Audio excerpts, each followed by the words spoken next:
السلام علیکم یار دوستان محترم حواداری کانال و خصوصا مخلصای ما دوستان. امروز 18 ینور است 2025.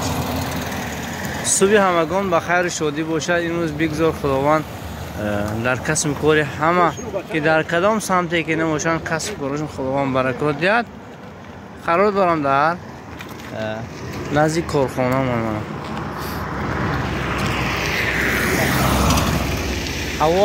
هوای تمان و چیزی در آسمان ذره ذره باریده شده است.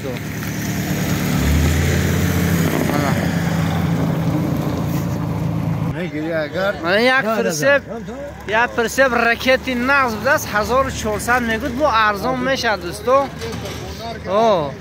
رکتی همو بیرحمش رکتی بیرحمش دوستو. خیلی کسب کارتون خداوند برکات دهد. باقی سربلند و خانه آباد باشه دوستان.